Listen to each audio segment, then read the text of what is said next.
This video contains major spoilers for all the games that are currently on the screen. You have been warned.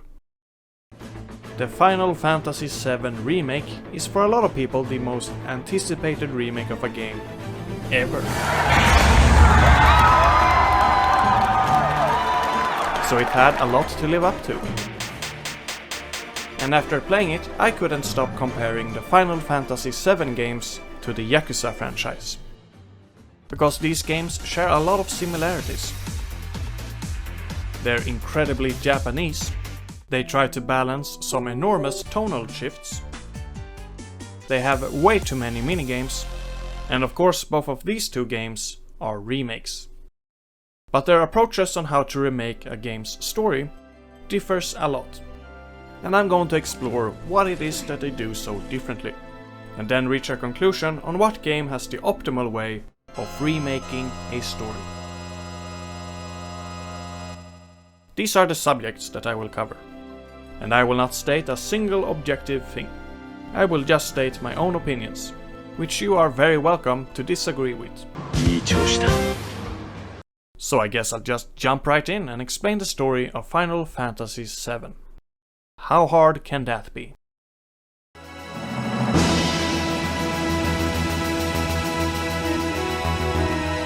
The main character in Final Fantasy VII is Cloud Strife. He is a mercenary that has been hired by an eco-terrorist group called Avalanche. Yep, you play as terrorists in this game. They are led by Barret, a man with a machine gun for an arm. Cloud's childhood friend Tifa is also a member of the organization, and then there are 3 other members: Wedge, Biggs and Jessie. Avalanche's goal is to stop the evil Shinra Corporation from polluting the world, and they try to accomplish this by destroying Shinra's big bad reactors. On their mission they run into a flower peddler named Aerith, and together they learn that the Shinra Corporation plans to attack a support pillar, which would destroy a whole sector of the city. Our terrorist heroes tries to stop them, but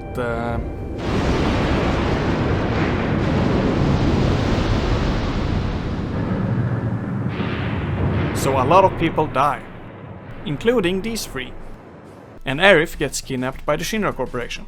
So Barret, Tifa and Cloud decide to go rescue her, and also maybe take revenge for that whole genocide thing.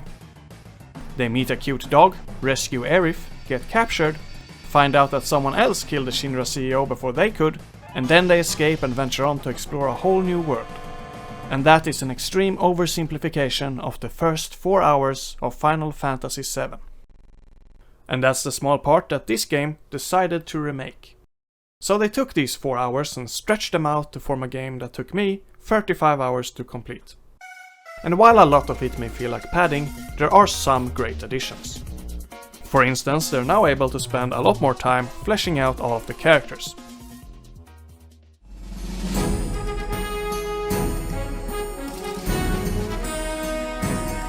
It's important to keep in mind that the original game's dialogue was delivered through text, which has been translated from Japanese. And there are some very convoluted things to explain in this game that probably got lost in translation. But now in the remake, the English version has been given a lot more love and care. Huh? Really? I thought you were just doing it for fun. I suppose some people do. Hello, I'm some people. Nice to meet you. Well, they can't all be winners. And since everyone also has fancier character models, animations and voice lines, the characters come to life so much more than they ever could through a text box or a Lego model. And they act just like I imagined they would when reading their lines in the first game. What, 20-something? First. Huh? Soldier first class. Doesn't go into the 20s. The hell you talking about? I mean your age, not your goddamn rank. You worry too much. I'm not some princess who needs to be coddled. Shit. They really nailed it with these characters.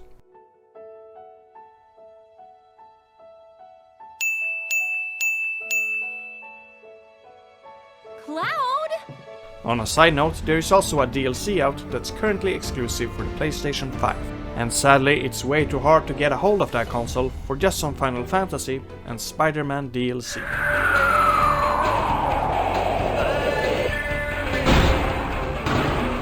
But the DLC does include one of my favorite characters, the Vulture. I mean Yuffie. And from the little that I've seen, she seems to be even more likable now. Hopefully that lasts. So it looks like she would fit in fine with the other well expanded upon characters here. Too bad I'm only qualified to talk about the game that I've actually played. So anyway, the remake also tried to expand some side characters, mainly Wedge, Biggs and Jesse. They have a lot more stuff to do in the remake, and for the most part I really like it. In the original they didn't get to do much except deliver iconic lines such as this one. But now Jesse has a dying father, a background in theater, and a guilty conscience about creating explosives. And this guy likes cats now! Yeah, he is just the overweight comic relief. And then there's Biggs. I couldn't tell you a single thing about him. But when they're all put in the same team together, they all share a great dynamic and they become very likable. Avalanche! Even though they once in a while will let some cringe slip through. Sorry to keep you thirsty boys waiting. Don't take this the wrong way, but right now I need to spend time with the gang. Oh, that's okay. I guess I'll just go home to my one-room apartment and hang out. And just like Yakuza's protagonist, Cloud lives in a motel-style apartment. At least Jesse doesn't mind. Welcome home, honey. Took your sweet time. Psych. She even asks you out on a date, and you're given the option between maybe and nah. No promises, but I'll think it over. Really, you will? I'd make a mean pizza, I'll have you know. Marsh, loosh, black millie, red jelly. I use only the best ingredients. Okay. Sound good? Not now, but maybe if I press this. Oyasumi. Yeah, that's probably more tolerable. Nantsutte. I have made a terrible mistake. So early on in the game, the Avalanche members take Cloud on a little detour from the main plot. To take a bike ride to go get some pizza, and then steal a blasting agent from a heavily fortified Shinra base, where you have to beat up a lot of people and then calmly stroll your way out of there, and then parachute your way back home. None of this was in the original game, and it can easily be cut out of the remake. But this segment gives us some insight into the Avalanche members' motivations, and we can see that they're starting to form a bond with Cloud. He's a keeper, all right.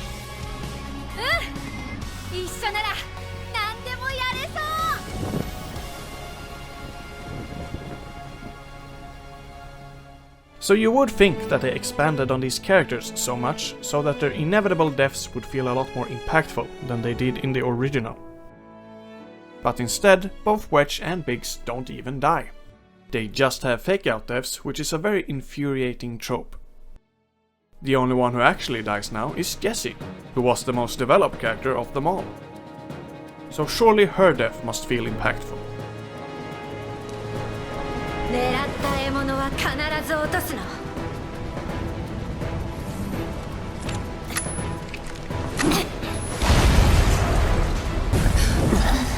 Jesse! Seriously? Yeah, that's one lame way to go. In the first game, the team gets very upset that they couldn't save their teammates or any of the civilians who lived in the sector that got destroyed. And it's a big motivator for the gang to get revenge on the Shinra Corporation. But in the remake, all of the civilians evacuate. And almost all of the Avalanche members survive. So there's no real revenge to be had. The whole event barely leaves an impact on anyone. So the Avalanche members served more of a purpose in the original. But now they at least have more of a personality and get to do so much more than just die. So it's good that they got more fleshed out.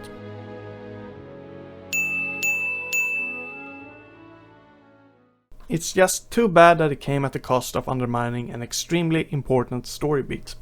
And then there are a ton of other side characters that really didn't need to have bigger parts. Like this cowboy who drove by in the background for 2 seconds. He now gets to be a part of the main story.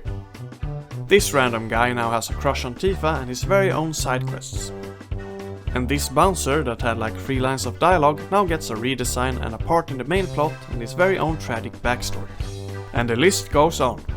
Now most of these characters end up feeling very shallow because they don't really add anything to the overall story or further any character progression. They just feel like a series of unrelated characters that you have to speak to get back to the real story.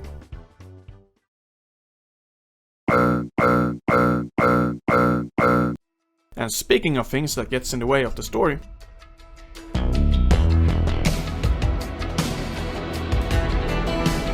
every single event from the original game has been extended by a lot. This is the main contributor to the game's long playtime. This area, for instance, is just one single board. You can finish it under 2 minutes. Now it takes 40 minutes to go through. And most of that is fighting random creatures, slowly pacing around and doing some light puzzles. It doesn't feel warranted to have so much space dedicated to this area. So I enjoy the bike ride pizza Shinra base extravaganza a lot more than areas like this, since actual stuff was happening. Nothing's really going on here. I just wanna race through it so I can get back to the parts I care about, the original story. Cloud? Is that you? Oh my god, that makeup! And that dress! Nailed it, I know, thank you. Moving on. But it's a recurring thing that they stop the main story in favor of fitting in a new subplot that they have come up with. And they do this at the worst possible times.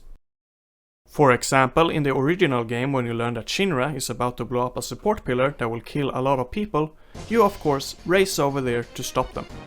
And on the way you have to defeat a monster in the sewers and then run through some puzzles in a train yard. And then you've arrived at the support pillar that's being attacked. This is 5 boards in total and is around 20 to 30 minutes long. But in the remake this goes on for 2 hours. After you defeat the sewer monster in the remake, you have to roam around for half an hour and not much really happens. You eventually get attacked by a group of fish people and even that is uneventful. You just kinda leave.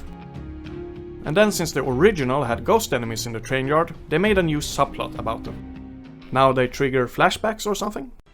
You fight a bunch of them and eventually you get to fight a big bad ghoul.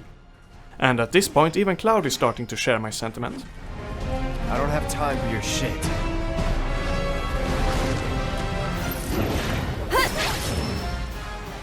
After the ghoul has been defeated, you can finally see the support pillar being attacked in the horizon. So you slowly pace your way over there. But then you're interrupted by one more boss battle.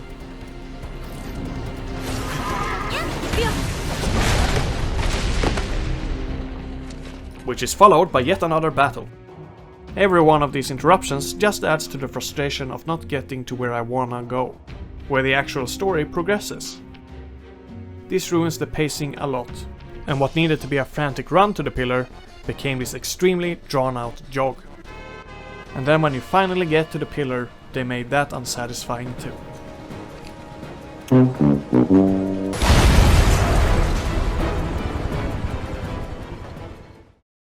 So before we move on to Yakuza, let me summarize my points. It's great that they spend so much time fleshing out these characters. It's not so great that they let most of the Avalanche members survive instead of giving them impactful deaths. It's pretty bad that a lot of the time is spent with these pointless side characters. Of all the added subplots, I only really enjoyed this one. Which ultimately didn't result in much. And the other subplots impact the main story in a negative way, as they ruin the pacing by nestling themselves in where they don't really belong. So that's how I feel the remake handled the expansion of their characters and story. Now let's see how Yakuza Kiwami compares.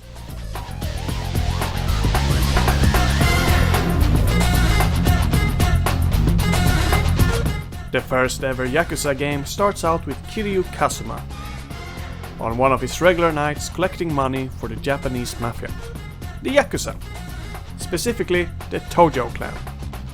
Kiryu then rounds off the night by drinking with his friends, Yumi, Nishiki, and Reina, who owns the bar.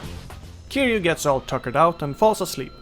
The next day he gets a phone call and learns that Yumi has been kidnapped off-screen by Dojima, who is one of the big bosses in the Tojo clan. And apparently Nishiki went after them, so Kiryu does as well. Nishiki. I just killed the top captain of the Tojo clan. Nani? Kiryu takes the blame for the killing because Nishiki has a sister to take care of, and Kiryu doesn't. So he gets exiled from the Yakuza and serves 10 years in prison in his friend's stead. What a great friend. After serving his 10 years in prison, Kiryu is released, and he learns that 10 billion yen has been stolen from the Tojo clan. The chairman for the whole organization has been murdered, Yumi is now missing, and Nishiki has become a major asshole. And apparently he didn't even visit Kiryu in prison once. What a great friend. So Kiryu starts investigating. With his fists. Be disturbed. An actual police detective, Date, lends him a helping hand. And during their joint investigation, they come across a kid looking for her mother. Her name is Haruka. Together they rescue a cute dog. Not that one, but this one. Huh? And with that, the main cast is complete. They kinda remind me a lot of another group of friends. After a lot of investigations and, gameplay, they solve all the mysteries.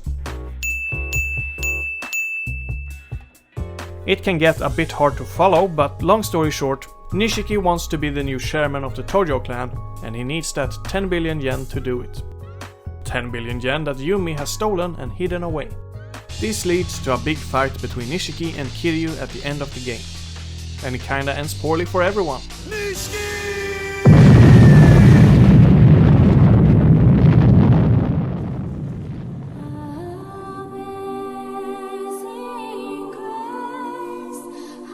Out of the main cast, these guys are the only survivors. So the funeral music actually feels warranted. But yeah, this is an extreme oversimplification of the story in the first Yakuza game. And Yakuza Kiwami is a remake of the entire game, as opposed to just the first 4 hours. This remake is also extremely true to its source material, so a lot of the scenes are remade to be identical to the original. You know, we really aren't afraid of any fucking pigs. We had nothing to lose, you arrogant fucking asshole. So the main story has been left pretty much the same, but there are a few new additions.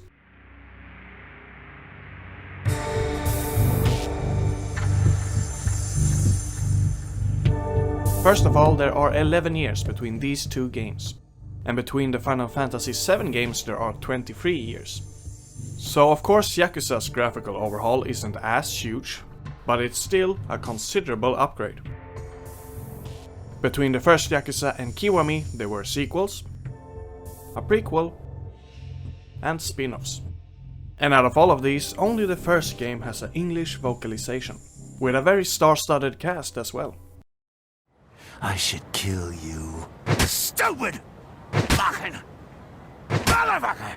The rest of the games only have Japanese voices, and sometimes English subtitles. And the same goes for Yakuza Kiwami. And I very much prefer hearing this instead of hearing this. Piece of shit!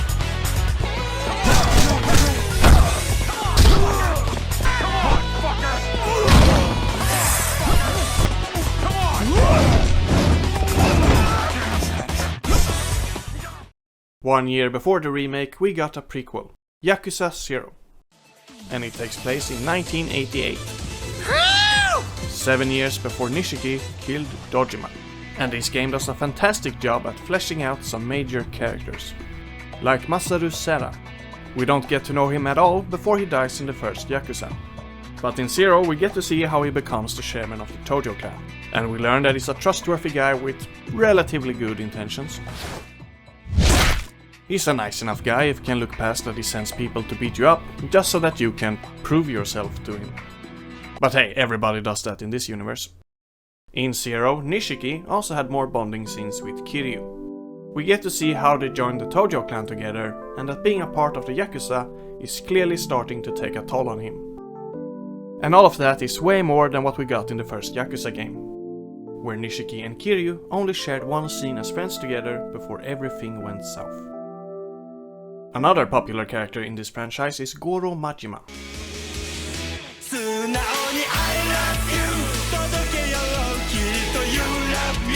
He is actually a bad guy in the first game, and he only shows up for 3 short visits, mostly to fight Kiryu. But he doesn't really leave an impact on the story as a whole. But in the following games he becomes a bigger and bigger character with more depth and stuff to do. And this culminates in Yakuza 0, where he becomes a super appealing and playable character. So Yakuza 0 improved and expanded upon these characters a lot. So I would expect the Yakuza 1 remake to now be able to use these characters in more interesting ways than they were ever used in the original. But sadly, only one of them really got utilized in a better way. Sarah has no new scenes and he still dies off screen, which doesn't feel right after Yakuza 0. He's more of a major character now and he just disappears. He deserved a bigger send-off now. And we've also seen him cheat to death before in 0. Hello.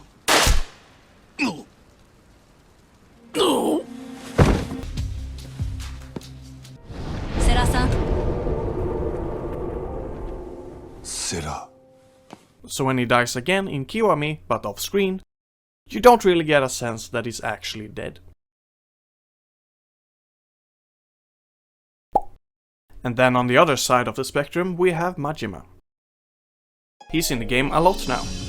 Before Kiryu goes to prison, there's an extended scene that establishes that Majima really wants to fight him. But Kiryu doesn't want to fight unless it's for a good reason. So Majima comes up with a bunch of plans on how to trick him into a fight, while Kiryu rots away in prison. But then upon his release, Majima is ready to ambush him at every corner. He can plop out of a manhole cover, trash bins, or anything else laying around. And his reasons for fighting Kiryu rarely make sense. And he had 10 years to come up with this. Domo, Goromi desu. Huh?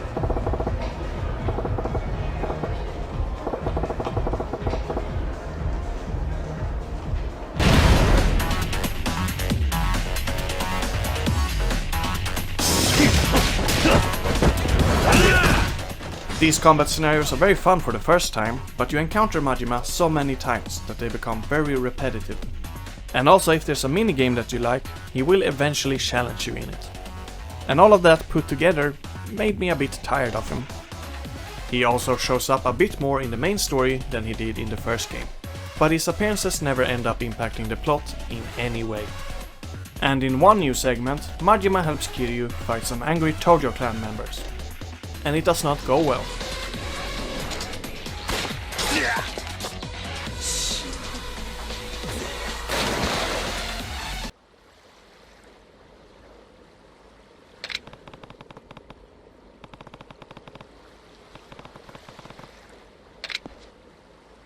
For someone that's in a hurry, that is a very slow walk. And this is a very out of character thing for Kiryu to do. He doesn't look fazed at all about Majima's potential death. And if anyone gets upset by people dying, it's Kiryu.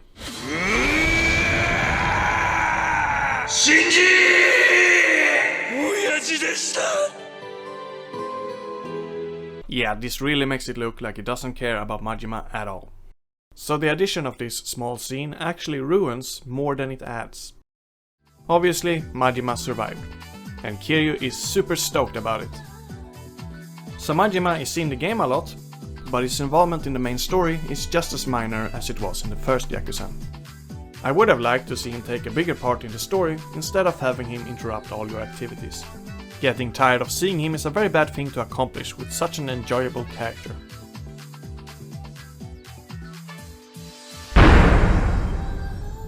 But then finally we have Nishiki. He is one of the few characters that actually got new good scenes in the main plot of Kiwami. So in the actual story you could argue that he is the only character that the remake expands upon in a good way. So let's talk about his new storyline.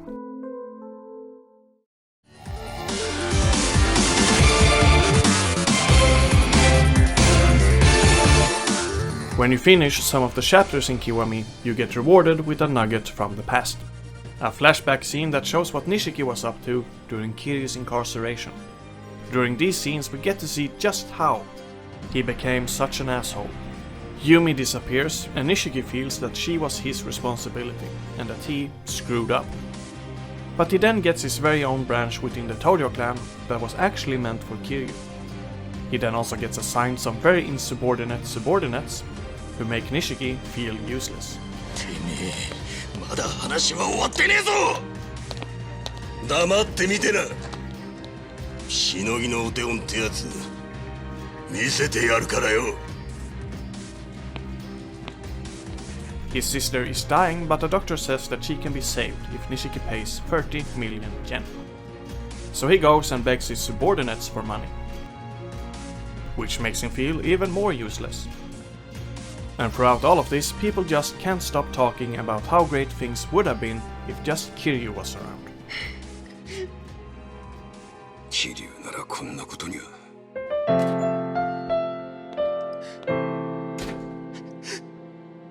Then it turns out that the doctor was actually trying to scam Nishiki, and then he fled the country. So Nishiki's sister eventually dies. And in mourning, he is ready to take his own life. But then his subordinate walks in and mentions just how great Kiryu is, about 2 times too many. 桐生は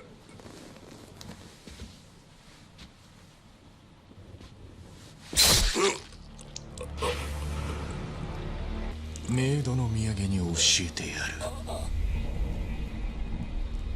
堂島組長をやったのはこの俺だ。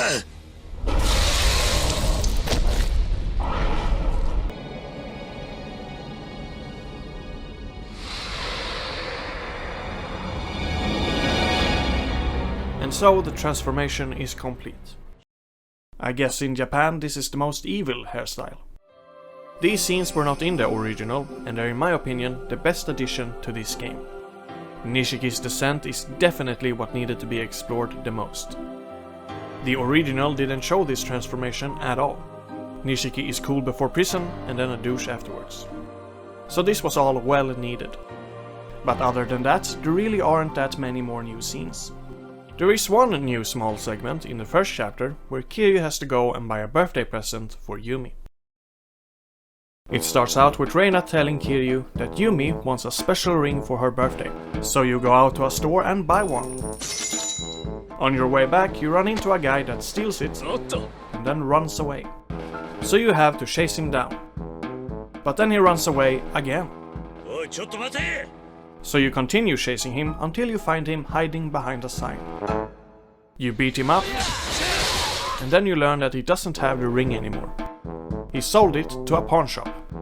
So you run over to the shop to buy it back, but you don't have enough money now. So you go out of the shop and borrow some money from your friend Shinji. Then you run back to the pawn shop, and they have now increased the price. So you run right back out to find Shinji again and borrow even more money. Then you return to the pawn shop and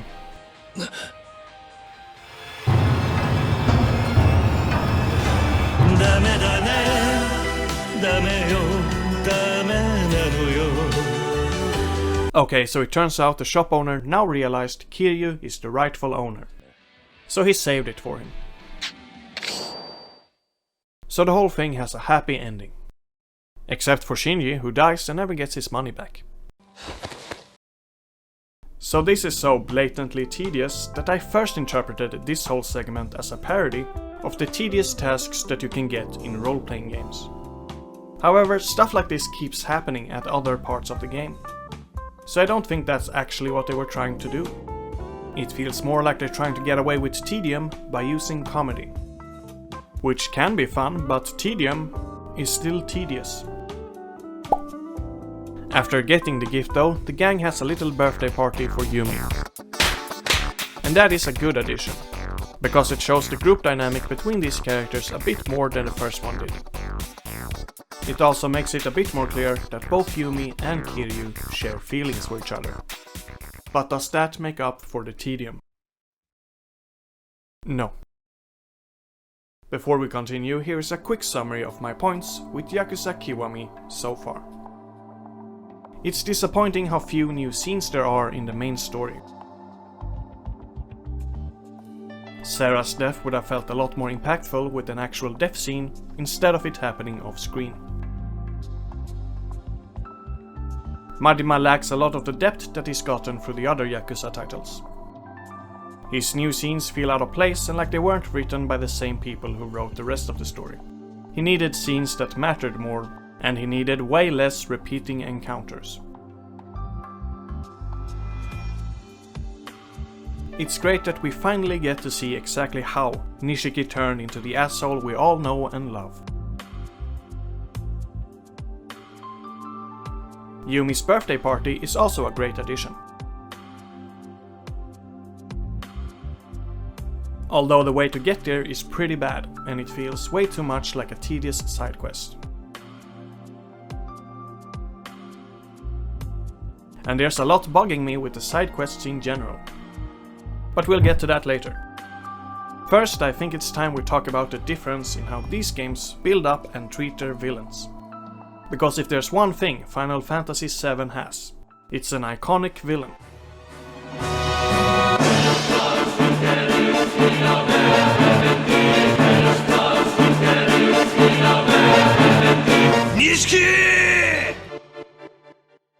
The villain build-up is done extremely well in the original Final Fantasy VII. Chances are that if you've never played the game before, you have still heard of him. He's built up as a mysterious character very early on in the game. When they were kids, Cloud and Tifa held him in high regard. The Shinra president talks about how great he was, in the past tense. And then that gets followed with this great part, where you follow an ominous blood trail riddled with corpses, which leads straight to the Shinra president impaled on Sephiroth's sword. And that guy was kinda the main villain up until this point. So these are all great ways to build up Sephiroth as a villain, without even showing him. And you don't actually get to see Sephiroth in the game until a flashback that happens around the 5-hour mark. Which is a point that the remake hasn't reached yet. And the flashback is great. It shows Cloud's humble beginnings and how much stronger Sephiroth is. It also reveals some of Sephiroth's goals and motivation, and what his favorite pranks are. And then around the 8-hour mark, you see him in the present for the first time in the game. Kinda.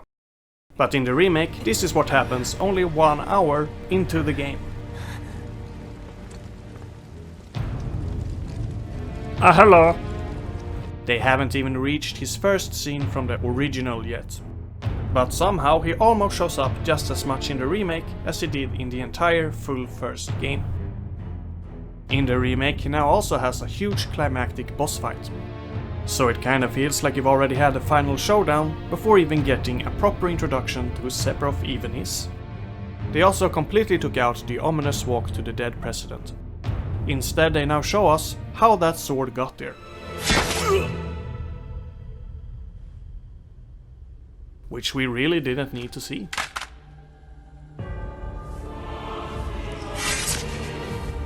All of this ruins the perfect build-up that we got in the original.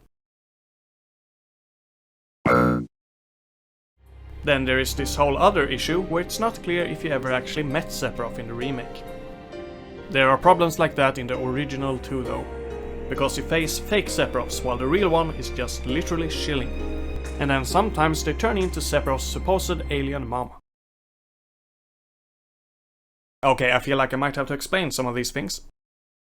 Many years before the start of the game, the Shinra Corporation took the cells of an alien lifeform called Genova, and they infused them into a fetus. That fetus grew up to become a super soldier named Sephiroth. So since that went so well, they started to put Genova cells into other people, in hopes of making more super soldiers. Cloud is one of those people. It wasn't that effective. And then after many years of service to the Shinra Corporation, Sephiroth eventually goes bonkers, and starts thinking that Genova is his biological mother. So he goes on an adventure to find her. And on the way he burns down Cloud's village, which is one of Cloud's pet peeves. So he goes and tries to avenge his town.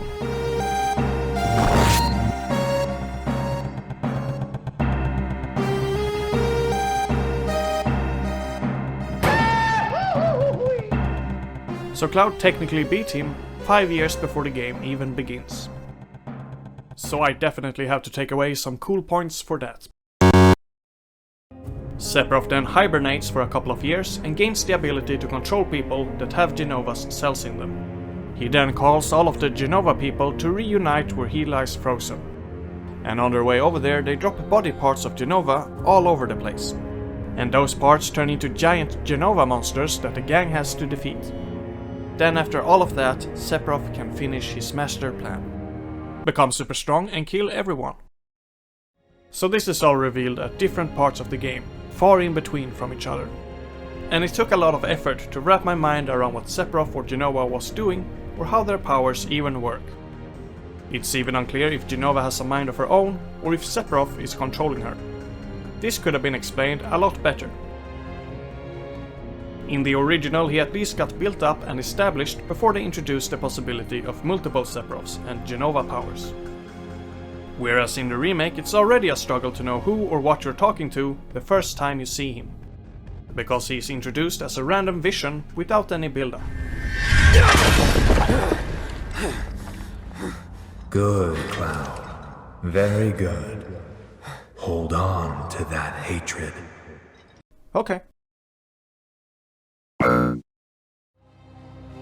The remake does clear some things up, however. We can now see that Sephiroth can transform into the people that have Genova cells in them, and that's how he can be at 2 places at once. We also didn't know exactly how Genova's body escaped from Shinra before. Now the remake shows Sephiroth carrying her away. Or well, another person with Genova cells in them that Sephiroth is controlling is carrying her away. Or is Genova controlling them? I don't know.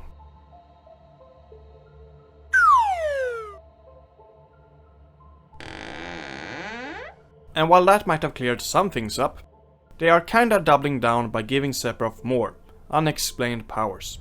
Like this stuff.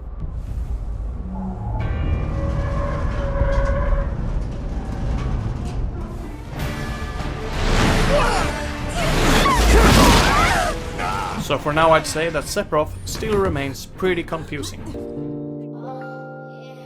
Nishiki, however, is a lot easier to understand. He's been friends with Kiryu long enough to become a walking inferiority complex. And who can blame him? Kiryu is one of the strongest people in all of Japan.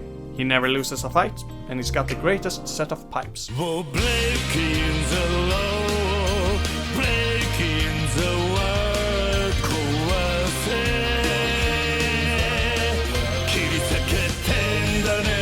Nishiki is an appealing villain, but he is in no way as threatening as Sephiroth can be. Or Kiryu for that matter. While Kiryu has a cool dragon tattooed on his back, Nishiki is sporting a cute little koi fish. Nishiki's main fighting move in the prequel is also to give out free hugs. And in Kiwami, we never get to see that he's a capable fighter. So unless you've played the prequel, when the final showdown starts, you have no idea if he can even throw a punch. So they should have showcased that he knows how to fight in one of the new flashback scenes, because the ones they've added only really show the opposite.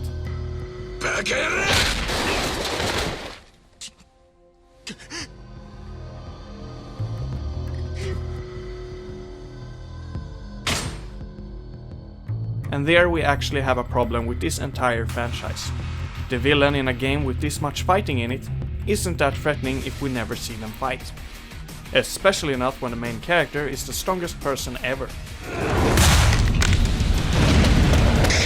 It's hard to take anyone as a serious threat when Kiryu just never loses. Although Yakuza 2 came kinda close to having a menacing villain.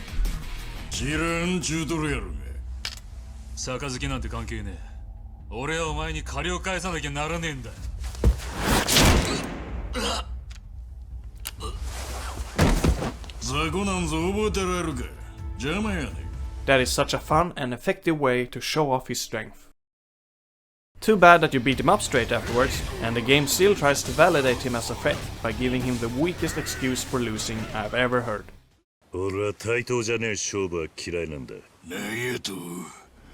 お前は大悟とやり合った。あいつは強い。まともな状態じゃねえはずだ。He lost because he was tired. From fighting this guy. Right before this fight, Kiryu ran down an entire building, beating up over 50 people. So no, I don't buy that he was more tired than Kiryu. But I digress. In the previous part about Kiwami's story additions, I talked about how Nishiki's new flashback scenes feel like rewards, and that they build upon his character. But the new villain scenes in the Final Fantasy VII Remake have the opposite effect. The great build-up from the first game is now ruined by having the villain show up way too early and way too often. But there are definitely issues with both villains stemming from the original games. Like Nishiki not being threatening. But other than that, Kiwami improved upon him. And Remake kinda ruined Sephiroth. So both remakes could learn a thing or two from the original Final Fantasy VII in how to make a menacing villain. But there are definitely things that can be learned from Kiwami as well. Like how to make an appealing side quest.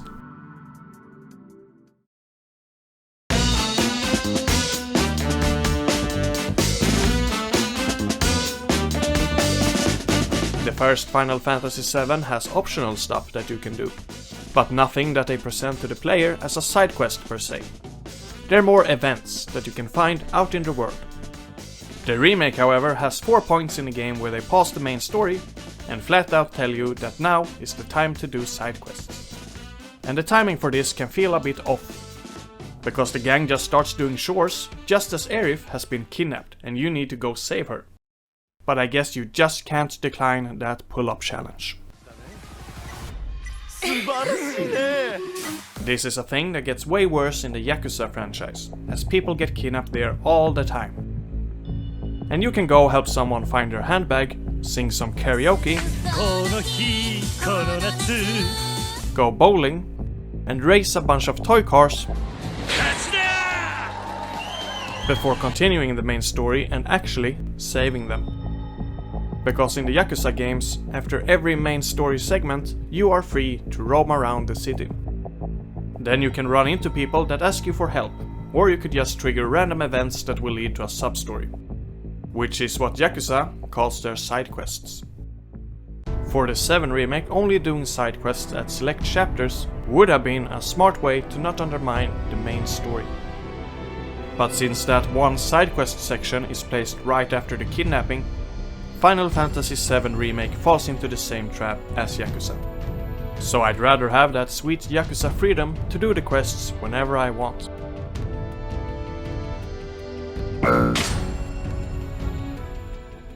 Most of these side quests and sub-stories can be pretty uninteresting. In Yakuza there's a lot of instances where you either just have to beat up some lowly thugs or run back and forth on a fetch quest. The very first Yakuza even had a few sub-stories where all you had to do was to buy a painting. So some sub-stories definitely get more love than others. Like this one, where you pass by a bathroom stall. Oi.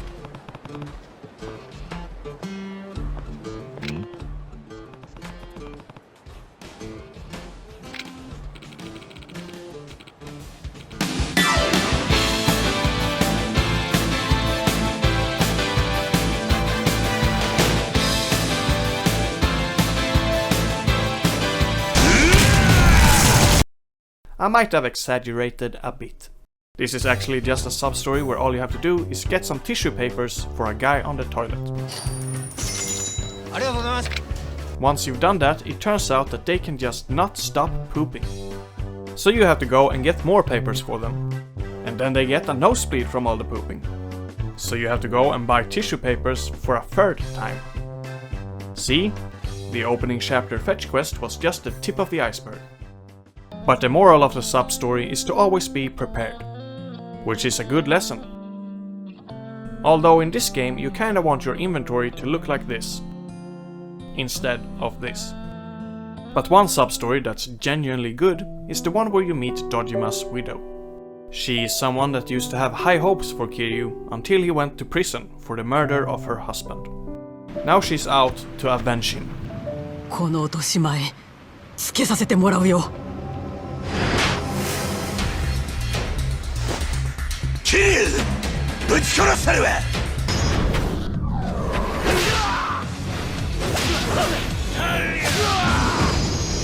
Seeing Kiryu beat up all of her goons somehow makes her realize that he isn't Dojima's killer.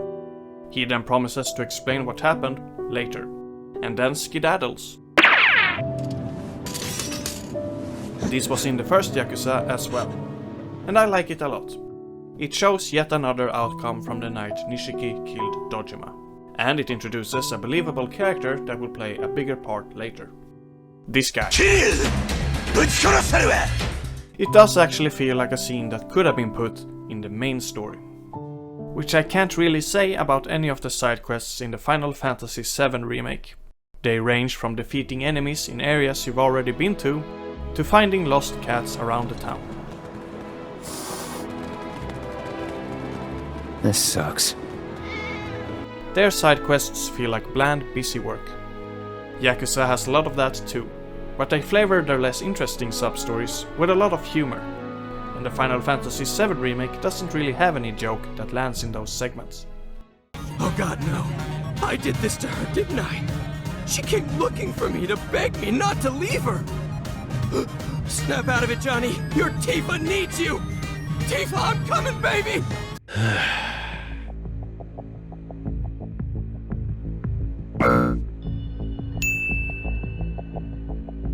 The main story has these three-dimensional characters with well-crafted dialogue.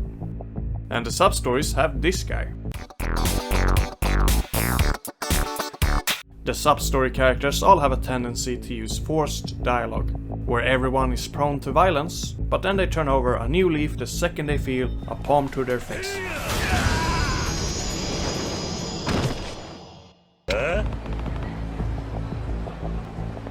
And after sitting through that a couple of times, I just end up skipping every other line of dialogue. And then what's the point?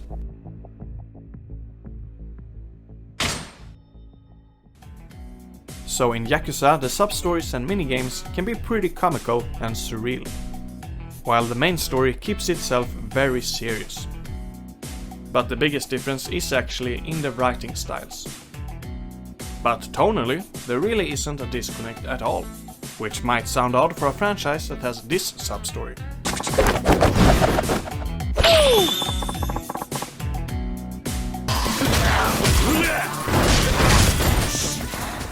This is from the prequel.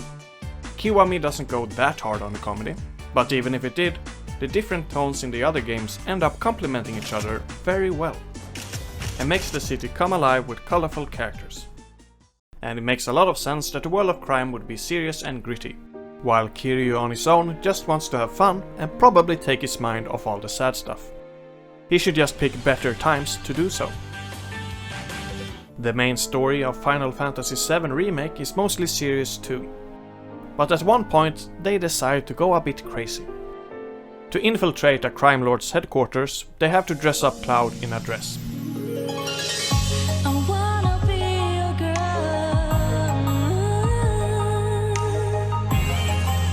I can buy that.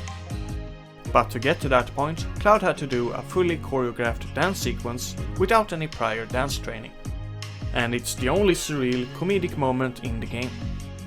Kiryu dancing the 80s away I can totally buy, but it's harder with Cloud, who's obsessed with being perceived as a badass. Although I guess there could be one explanation. Hey, I didn't know you could dance. We used to do those dance moves to make fun of guys when we were kids, show them how queer they were, okay? You learned to dance like that sarcastically? Yeah, I guess. So this sticks out and doesn't feel believable for the world that they've built. This would have worked better in a crazier world like Yakuza's.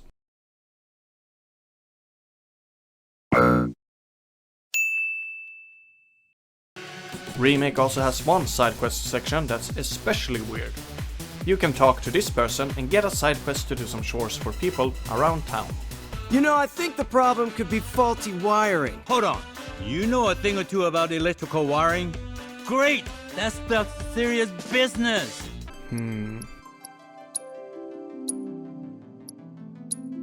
Or if you want to avoid whatever that was, You can skip talking to this person and pick some very specific options in other conversations. And then a Colosseum worker will come and ask you to fight a mecha instead. Because you can't have a game with combat mechanics without an arena segment. Getting the arena side quest also makes you unable to get the other one, where you help the townsfolk. So to fully finish every side quest, you need to replay the chapter. And it's very arbitrary choices you have to make to unlock the different quest lines. So it could take a few tries.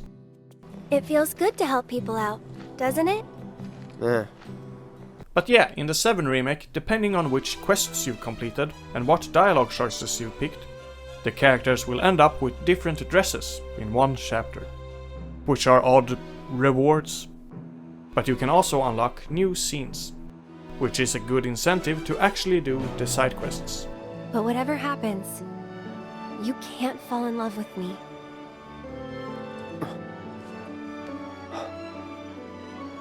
Even if you think you have, it's not real. That's a very good reward compared to Kiwami's. The annoying thing in the 7 remake is that it's specific dialogue options and specific side quests that have to be completed and ignored to unlock the scenes. And it's far from clear which ones to do and not do.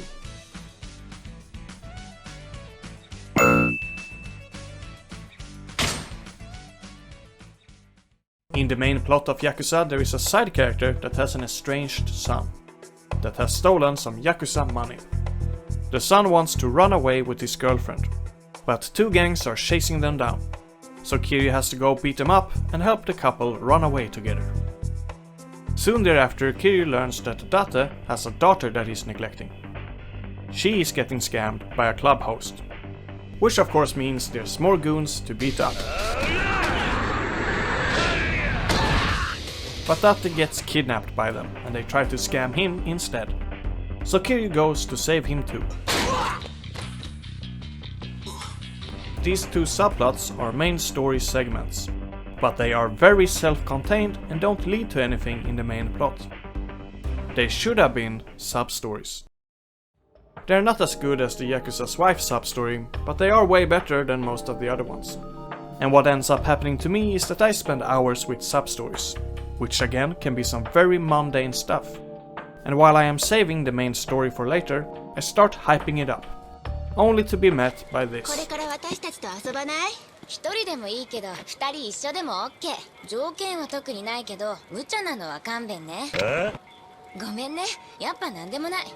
After 2 hours, it's really underwhelming to stop doing sub-stories, only to essentially do more sub-stories. So again, these 2 sections would have worked better as good sub-stories instead of mediocre main story segments. There was also a Final Fantasy VII Remake section I complained about before, where you had to hurry to prevent a disaster from happening. That part had you stopping for mandatory subplots all the time, and those would have fit into 3 side quests, instead of breaking up the pacing when you need to hurry to save the city. Main story segments shouldn't have subplots when you already have side quest segments that are the perfect place for them.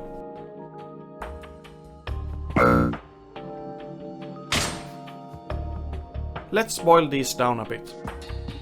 Yakuza sub-stories undermine the main story and can be formulaic without worthwhile rewards.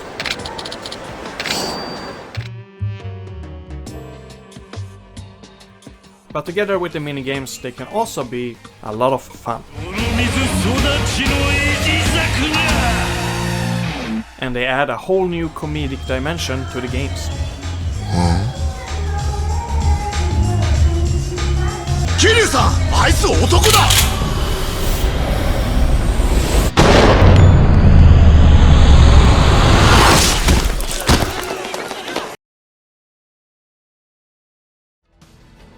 The 7 Remake's side quests also undermine the main story, while not being as good or funny as Yakuza, nor do they add that much to the world building. However, it has satisfying rewards. Hey Cloud, I found this on the ground. You should take it. I think it might come in handy. Bunch of little smartasses. Like these scenes. that no one knows how to unlock. And that's all my opinions on the side quests and sub-stories. But if we want to boil it down even further, we could summarize it like this. Learn to wipe your own ass before you start rooting around in other people's shit.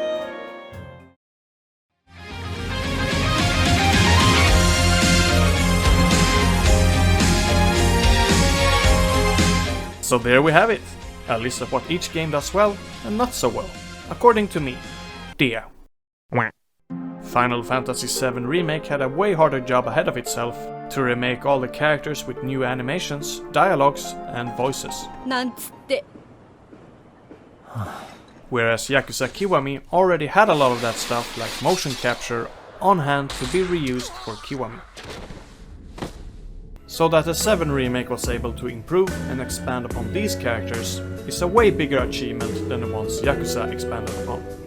Because they only really expanded upon Nishiki and left Kiryu pretty much the same. And I think there's a few scenes that maybe shouldn't have made the cut.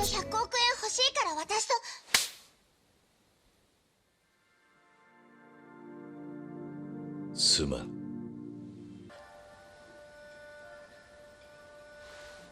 お客様。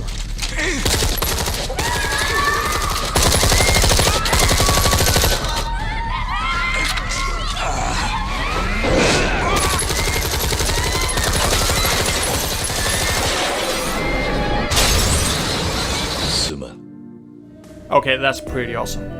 But when you take into account that Kiryu canonically doesn't kill people, this becomes very contradictory. Kiwami also doesn't take the opportunity to further build upon Majima and Sarah. And the 7 remake spent a lot of time on these uninteresting characters. But they expanded upon the main party and Avalanche members so well that they definitely have the better expanded upon characters.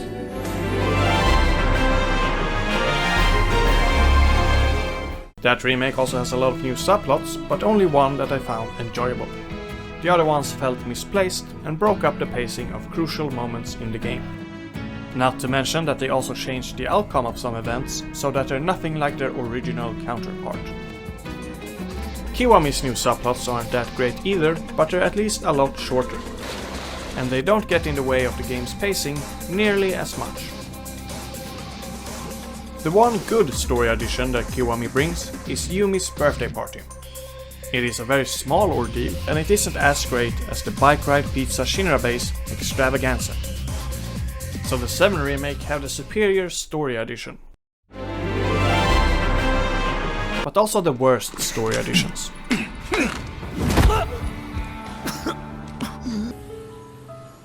It's that ghost. So then we have the villains. Nishiki needed extra scenes to explain how his transformation could happen.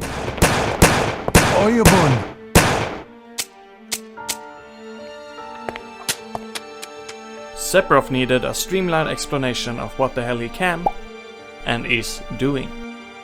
And Nishiki is the only one that got what he needed. And him not being threatening is a very small thing compared to the build-up that got stripped away from Sephiroth. They also haven't reached a logical point to explain Sephiroth's most confusing bits yet, but I hope that they do in the future installments. But for now, Nishiki improved and Sephiroth did not.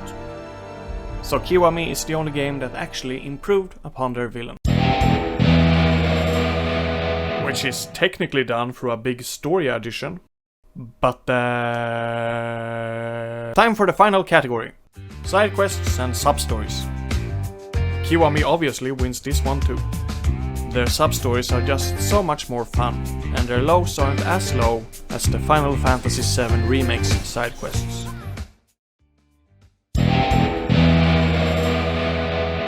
And that's that. Looking at it from this point of view, it looks like a close call. However, there is one small thing I haven't mentioned yet.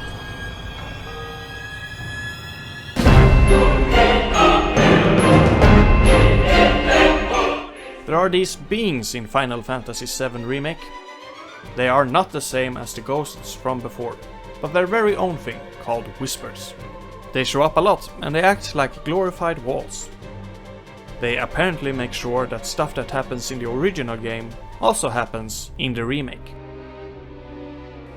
Whispers.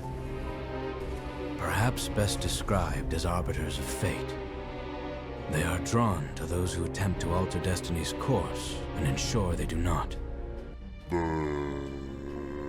Yeah, it's confusing. Whenever a scene is about to deviate from the way it happened in the original game, these whispers are here to make sure that the deviation doesn't happen. For example, Barrett gets killed, which doesn't happen in the original game. And since the whispers are such big fans of the original, they resurrect him and he's fine. Thanks. Oh, forget about it!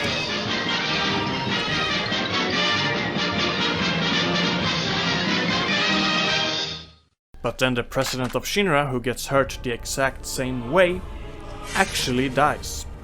Because he died in the original. And if this was my first exposure to Final Fantasy VII, I would probably not know that he died. It doesn't make any sense why the Whispers would only resurrect one of them. Unless you play the original and know what is supposed to happen. So to fully understand the Whispers, you need to have played the original. To get what specific events that they are trying to cause.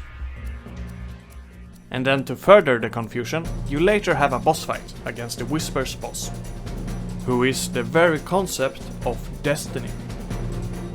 Like capital D? Destiny? Uh-huh, looks like it. So of course you have to kill Destiny.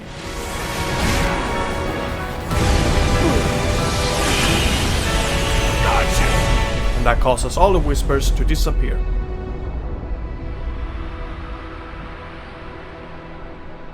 And a major dead character from the past then somehow survives in the present. So now I guess we have time travel in the mix too. And this just ends up convoluting a game that was already pretty convoluted. Final Fantasy VII would have benefited so much from having clearer explanations and streamlining some plot elements. But instead they added more convoluted plot elements and just made the mess even messier. The flow of the great river that is the planet, from inception to oblivion. Spouting that cryptic stuff, which could all be bullshit. The Whispers and the direction they set the game on is what I dislike most about either one of these remakes. This game leans so heavily on the player knowing events from the original that it's more of a sequel. But they also changed the events from the original, so it's also a reboot. So it's everything except a remake. The game is disqualified. Yakuza Kiwami wins.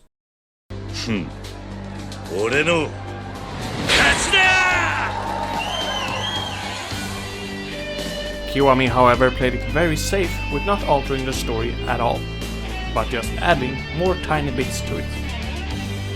So one changed way too much, and the other way too little. I'm very curious what the results would have been if they took each other's approaches. I would have loved to see Kiwami take more chances, by adding new, important story elements, and improve more on their old scenes, like the 7 remake did. And I definitely would have loved to see the Final Fantasy VII Remake keep these new great graphics and designs, but be true to the original story, instead of padding out every place and mixing in a very confusing plot. So the sad truth is that these hypothetical cases sound way more satisfying to me than what we got.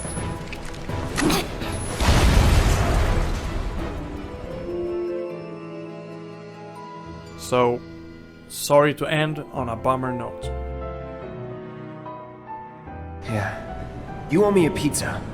素直に I love you 届けよう君